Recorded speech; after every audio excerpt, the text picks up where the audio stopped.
accommodation was going to be safe and deep cleaned before arrival. As students, we have suffered repercussions of the second COVID-19 spike, even though we were encouraged to come to university. You have seen information over social media and on the news about what has been happening to students in Manchester and what has been happening in other cities.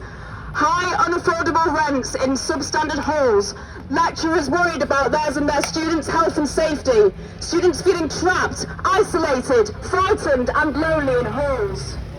Numerous students have given clear and accurate accounts about totally unacceptable and worrying situations. Many others, including myself, had to lock down for 2 weeks in our accommodation, and we had no support from the university or the accommodation. At Goldsmiths, we are campaigning for a rent strike because we are living in poor conditions in student halls. We're paying through the nose for poor maintenance, unsafe living conditions and isolation, with very poor communication from accommodation and poor communication about mental health support. We've had issues of sexual assaults in halls. For example, people have had to wait for up to a month for there to be a resolution, and all they have had is a no contact, and for sexual assault perpetrators to move to other halls, and people who are living in those flats are not warned. Racism on campus has been widely experienced and not been taken seriously. Last year there was a 137-day anti-racist occupation exposing racism in higher education and at Goldsmiths. There were 12 demands that Goldsmiths anti-racist action made the university commit to, and most of these demands were not met. A rent strike must encompass an anti-racist framework and protect systematically oppressed groups. Racism in halls are a prevalent concern, which is why we need it as part of our demands. We cannot have a rent strike campaign without being actively anti-racist.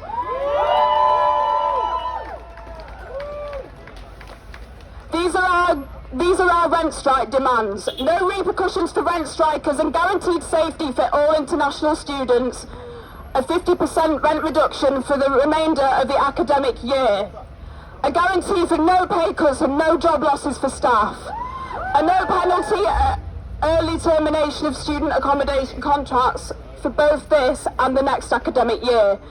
Immediate removal and zero tolerance of sexual violence perpetrators in halls, and an improved communication and support system for sexual assault survivors, and a new and improved supporting system.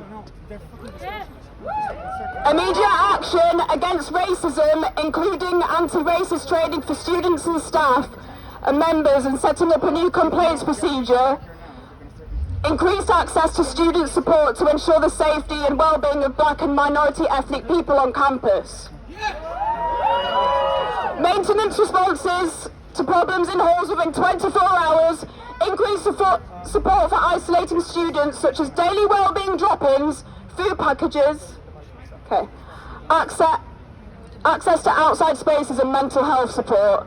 Increased resources for the wellbeing team and increased access to counselling. We also demand a public apology from Goldsmiths. Right, to finish up. Higher education is a big money-making business. It has been severely exploiting staff and students. The main beneficiaries are private landlords and the university hierarchy. We need to fight for the future of our universities to put an end to student fees and exploitation, staff cuts, unrealistic workloads and working hours, and an end to the hierarchical culture universities have and encourage.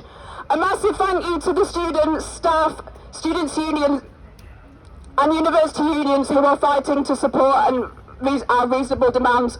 We fight, we win! Solidarity forever!